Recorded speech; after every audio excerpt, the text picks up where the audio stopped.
everybody, it's Sam here. Thank you for watching. So today I'm going to show you how to make a triple flip and see card. I've kept this one really simple, just want the focus to be on the mechanism and how to kind of put it all together. The other tutorials that I'll be sharing will be playing around more with the card style and adding more to it as well.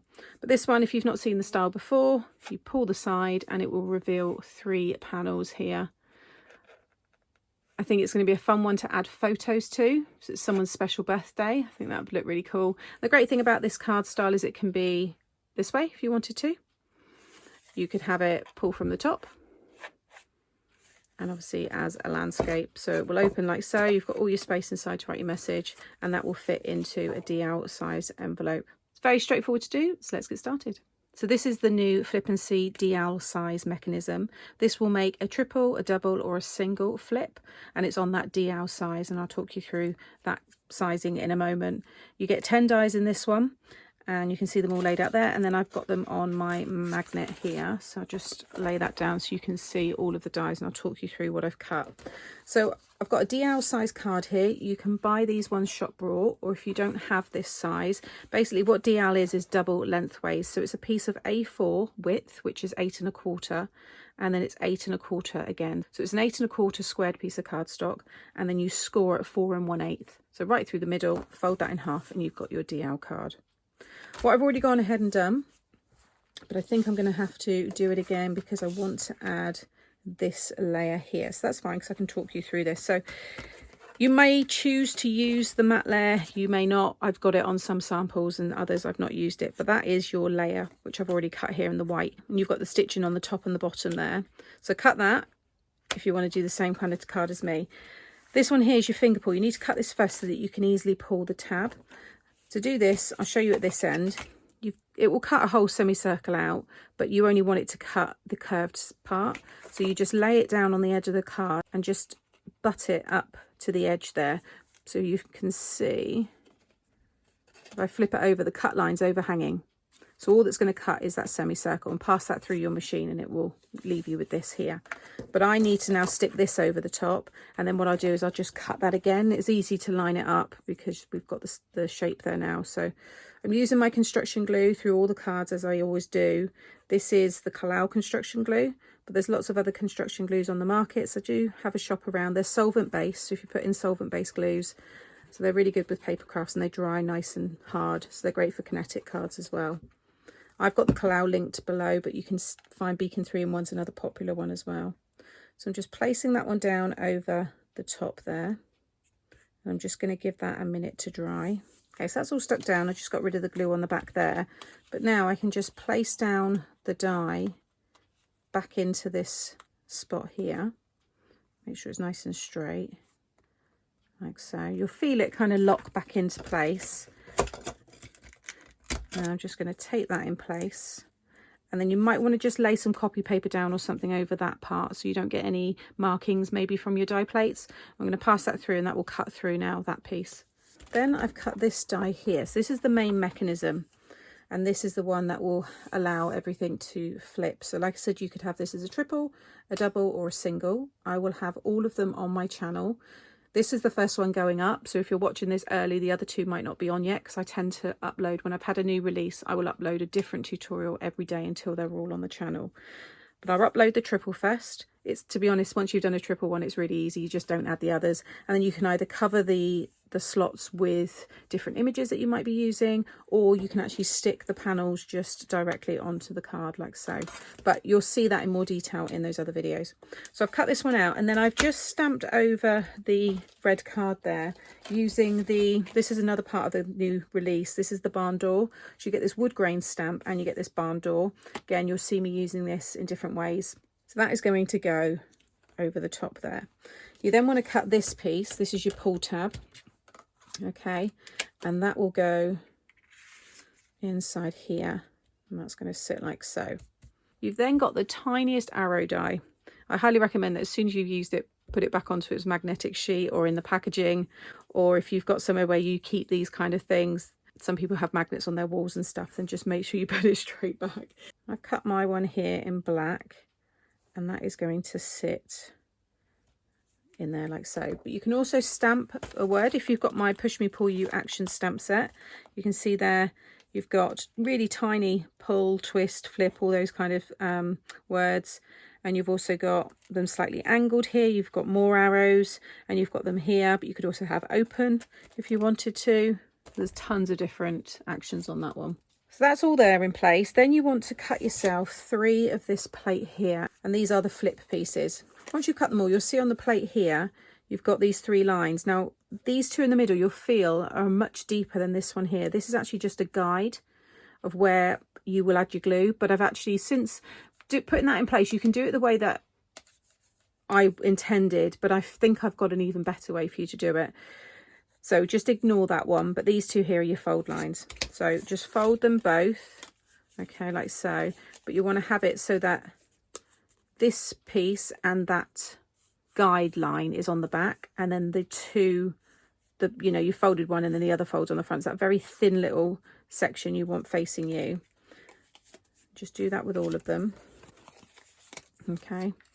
Okay, then you want to cut yourself 3 of the largest rectangles here. So I've just nested mine all together, and then you'll get another smallest stitched one. That won't nest, but that one is to go, it needed to be slightly smaller because that will go inside the flips. So when they flip open, that's where your mats and layers will go. So 3 of the largest ones. So I've cut mine in the white here, and you want to stick them all on to the very edge here. So I'm just going to add very thin bead of glue along there. You only want it going on that part, and then you want to stick this. You want to make sure you've got the same amount overhanging the top and the bottom. You might find it easier to stick it this way up, so you can make sure that it's right up to the edge, and also you've got, you know, the same little border at the top and the bottom there. Okay, so that's 1. And again, do that with the other 2. Okay, so once they're all secure, you want to take this one here, and you want to feed through the back piece with that guide line, like so. So just slot it through there, and then again the next one, and then that last one. And now just position them all so you've got a nice gap between each one. So you're fine. So if you see the stitching around here, just bring it out so it's just above the stitching, and then you can bring back the other 2, and you'll see this one sits just by the stitching there, like so. So I'm happy with that. So I'm going to stick with this one on the back here.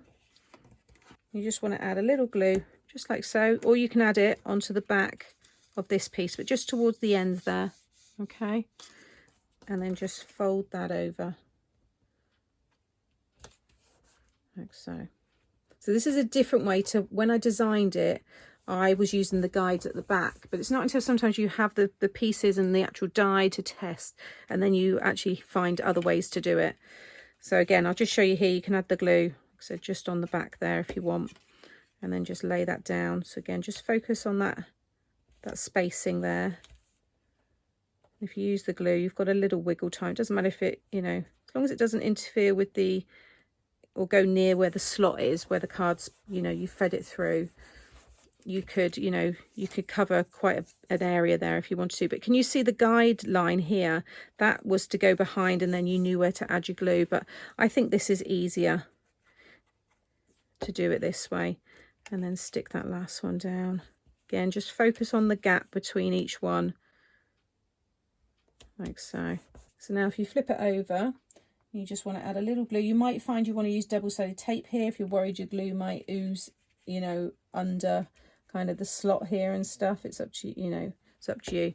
But add the glue there, and then the pull tab, you want to stick it right over the end one here. I'm just going to add a bit more glue on that one. Stick it right over the end one here, and then just lay that down nice and straight. Just looking, you know, make sure it's nice and straight. Your border here is the same as along the bottom.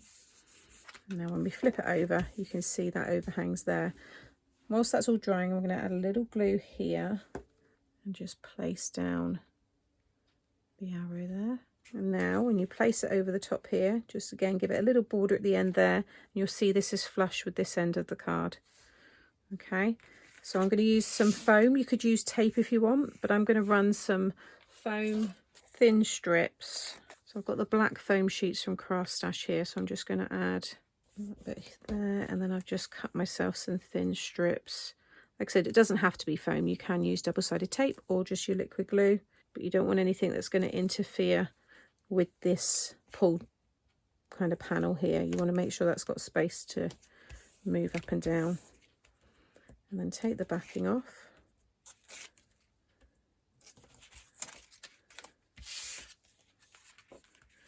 And then again, just focus on your borders, making sure you've got it in the middle there. You've got the stitch detail at the top and the bottom. Nice. There we go. That will all fit into your envelope, your DL envelope. Okay, and then once you're happy that glue's all dry, because you've cut the finger pull out there, you've got easy access there, and you can see you've got your triple flip. Really fun style. Loved doing this one. So then I've cut these pieces here. So some are slightly smaller than the others. So I've got these are the smaller ones. So these are for inside, these are for the front. So just the next mats and layers down. So I'm going to have those two there, and it's going to say happy birthday you party animal. It's going to go in the middle, and these are from a mix of my two new sets. So you've got tails and tops and tails, and you've got your farmyard animals here.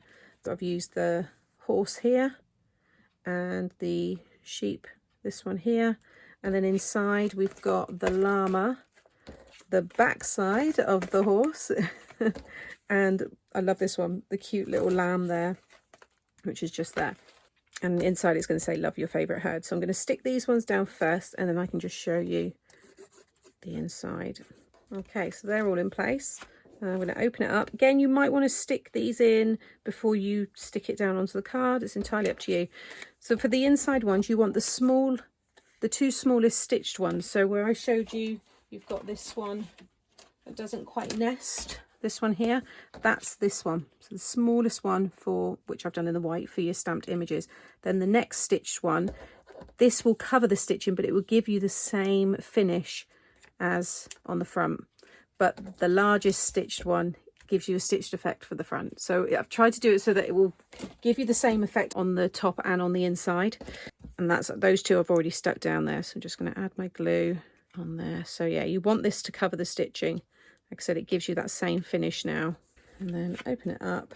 Again, you can, depending on which way you have this, because you can have it, you know, come down like this. You could have, you know, different little images and little, maybe like a little pop-up, which I'm sharing on the 5x7 version. Or you can have it open this way.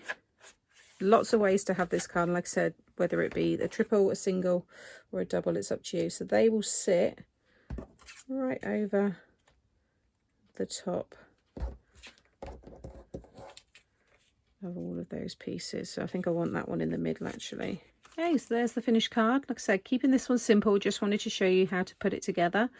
Check out the playlist and all the other tutorials that I'll be sharing, where I'll be, you know, playing around a little bit more and adding more to them. But that's how it all fits. That will all go into a DL envelope, and then when they pull the tab, you can see it reveals all of your other images there, and they can keep it displayed open, obviously closed. It's got a really nice look about it, and then you've got your space inside there to be able to, you know, write your message. I think this is going to be a great card for photos of family members. You know, if it's someone's special milestone birthday, you could have, you know, the birthday number maybe in the middle, and then a photo, different photo of them on there. I think that would look really cool.